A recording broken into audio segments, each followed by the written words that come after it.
Hi, my name's Gary Lee, I'm the CEO of RedEye, and today's subject is going to be about, is Mike Ashley the only saviour of the high street? And here's a hint, he's not, otherwise this would be a very short video. So, before we get into it, let's focus on what's most important. What does the consumer want? Does the consumer actually want to save the high street? Because if they don't, then let's not even bother with this. Well, there's a couple of stats from a report from Internet Retailer last year that should hopefully answer this question. The first question was about how many consumers see it as vital. The second one was how many of them say they enjoy the experience. Well, the numbers, they tell us that it is important because 81% of consumers say they absolutely see the store as vital and 70% of them see it as a great experience that they want to enjoy. An experience, that's the key word here.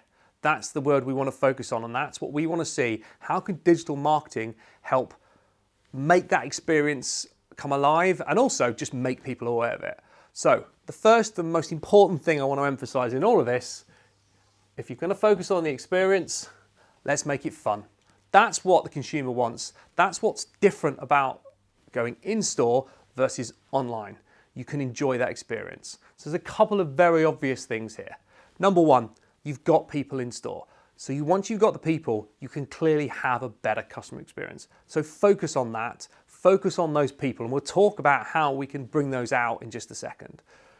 But also, you've got the physical product. You can touch it. You can get the feel of it. So focus on that. Again, that's a unique selling point you've got in store. And of course, the ultimate thing that online can't do, which is instant gratification. However close Amazon gets to its 1 hour instant delivery, it still isn't instant. And that's what we all know. So that's where we have to focus on those things. And that is where we talk about what digital marketing can do to help. And honestly, the first thing we need to focus on is just make people aware of the stores, because that's half the problem right now, is digital marketing doesn't talk about the physical store. It doesn't make reference to them. Starting point is let people know they exist, and then start utilizing these key points we've just talked about in terms of the people, in terms of the product. But let's also focus on the thing that's working for so many good high street retailers, which is the local aspect. And the best example I can think of right now about that is HMV and Waterstones. HMV owned Waterstones until quite recently, and then a couple of years ago, Waterstones moved away, they were bought out. HMV, we know the sad story, it's carried on going down its road, going into administration for a second time. The key there is they haven't changed anything about that experience, they haven't recognised the difference. Whereas Waterstones, they've put a guy in charge who's a big advocate of local bookstores. And what he's done, he's given those individual store managers the ability to start talking about their own store, the ability to start making their own events, to start talking about putting references up for books that they all enjoy as staff. And that's really where we want to focus. Let's focus our communications so that we actually know about who we're talking to. Let's focus on that location. We know enough about them online so that when we send them stuff, we can talk about the local store, not a generic go to your local store, tell them about their actual store. Tell them about the people who work in that store, give them their back history, talk about the events that are going to be in that store, and tailor that towards the things they're interested in. We know their buying habits, we know their browsing habits. We can predict via AI what things they're interested in. Let's use all that data we've got online to then help target people to drive them into the store. And let's have fun with it.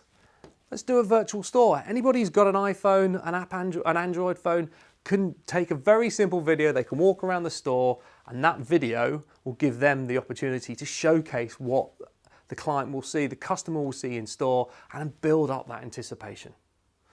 But let's not forget the basics, okay? Let's talk about click and collect, which is the single biggest way to get someone in store. Get those basics right. Instant response.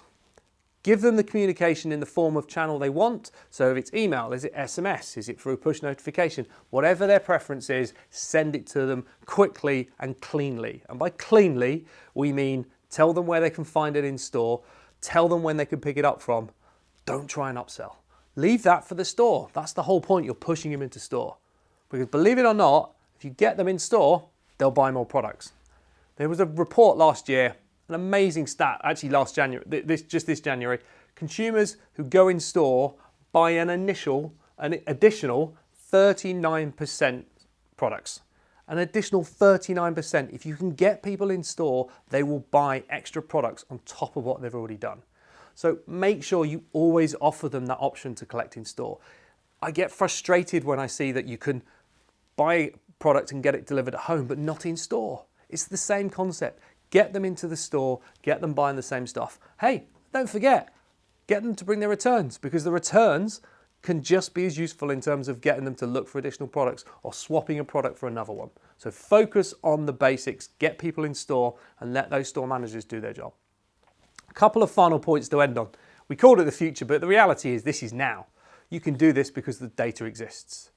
Push that data into the store, the data we talked about earlier, get it in store, get it into the hands of the store managers, into the sales staff, give them more information about the people that are coming in store. And if you're not comfortable with that, some people might consider it too creepy. Rather than just enhancing the experience, then just provide that information maybe into the customer's app. You recognize them as they walk into your store, charge them there with a new customer idea. Send them a product that you know they're interested in, point out where it is in store. Enhance again that store experience, make it interesting, make it fun. So ultimately, in conclusion, don't be afraid of the store. If you've got stores and you've got online, merge the two things together. It's not a coincidence we've left the logo of John Lewis up here throughout. The reason for that is that if you want an example of a company that does this well, just look at John Lewis. I was fortunate enough a couple of months ago at a conference to meet a lady called Tien Viet, who's working at John Lewis and is responsible for a lot of this area.